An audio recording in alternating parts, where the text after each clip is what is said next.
wild Snorlax appears. In a world where we had the NES Mini, and the SNES Mini, and every other mini console ever, now we have the Commodore 64 Mini. We were quite original with the naming process. So, is this just a block of plastic, or is it actually any good? Let's find out. Now, straight away, there's a slight problem. In this, you get 64 classic or retro games, which is awesome. However, looking at the list, yes, you've got games like Balderdash, California Games, Creatures, Impossible Mission, Speedball 2 even, Spin Dizzy, School Days, hooray! Even games like Summer Games 2 and Winter Games, all fun. Unfortunately, the other 50 are a little bit unheard of. I mean, they might be good, don't get me wrong. They just could have put on a few more instant classics. Now, I don't use this word too often, but this is cute. One massive drawback to the Commodore 64 Mini.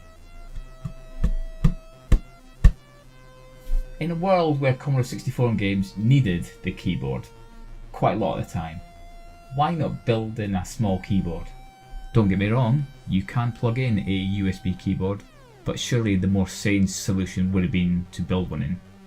Happily, if you already own one of these, unplug it and use the cables for the Commodore 64. Magic! Scale eyes.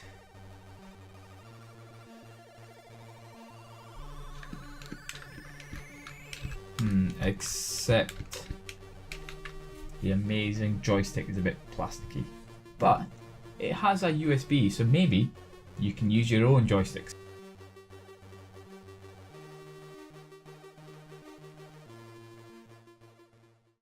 As you'd expect from a system like this, the menu is fairly straightforward, but has some nice key features such as information about the author, the genre, the year, and a nice little paragraph on the game itself. When you select your chosen game, i.e. School Days here, hooray. The one thing that becomes blatantly obvious is the fact that you need a keyboard if you want to enter in your own names, or even just to press no to carry on into the game. So please welcome the virtual keyboard. Hooray! Just to pretend. Brilliant. Just imagine any other complex game that actually needed a keyboard to type. You would spend half your life on this virtual screen here. Now, School Days, for example, you needed to press J to jump, H to hit, and S to sit. So I've always been keen to find out how to actually do this, and the Commodore 64 Mini answers these questions by placing all these functions on the small buttons at the bottom of the joystick. So as you can see here, the first one sits and the second one hits. So I'm basically now able to cause havoc in my school environment. Here we go with the game Creatures. This was one of my favourite games by Thalamus from 1990. Creatures is actually an acronym. It's for Clyde Radcliffe exterminates all the unfriendly, repulsive, earth-ridden slime. And here is the load save state feature. Pretty straightforward, but you can hold up to 4 states, be it save games, or you can actually import 4 new games into the Commodore via a USB drive and a D64 file. Here's your main protagonist, Clyde Radcliffe, and here he is. You can use the small flame bullets, or you can power up and go boom and destroy this guy in the balloon. Zap 64 magazine gave it 96% back in the day, so obviously it was one of their favourites as well. But I'm just proving that the save state works here, because I've destroyed the guy with the balloon. I'm going to wander off in this direction, and back here we are. So that save state is pretty damn handy, albeit cheating. I do really like this layout. It is fairly basic, but I do like the little paragraph at the top there that tells you all about the game. So another interesting thing about the settings is that you can choose your screen ratio and setup. So here we have a chance to change it to pixel perfect CRT, so you can get the lovely scan lines and make it look all original. Let's put it that way. So this is Winter Games, and the guy runs up. And you can see the scanned doves / birds / geese, I don't know what they are. opposed to the shiny pixel perfect setting, where the doves look altogether much more solid.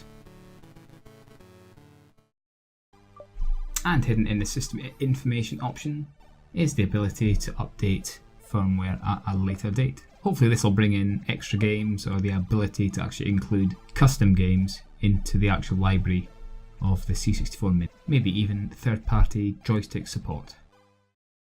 Many pros and cons for the Commodore 64 Mini. On the plus side, the HDMI is obviously great. The ability to update the firmware is an exciting prospect, with hopefully the dream of more games coming in the future. Some big constraints is the lack of built-in keyboard, and it doesn't look like there's any third-party joystick support, which is obviously a letdown. Game-wise, it's missing quite a few of the Commodore 64 classics. Games like Dizzy, Ghostbusters, Kickstart 2, Micropro Soccer, IK+, The Last Ninja, and Buggy Boy. That's only a few, but that's the ones that I would have loved to have seen on this console. So, the Commodore 64 Mini, is it any good? Well, on the whole, it's compact, looks great, and with a huge Commodore fan base, it can't really go wrong. So, who knows what the future will bring for the Commodore 64 Mini? Hopefully, good things, like Dizzy, and Treasure Island Dizzy, and Fantasy World Dizzy, Magic Land Dizzy, Spellbound Dizzy.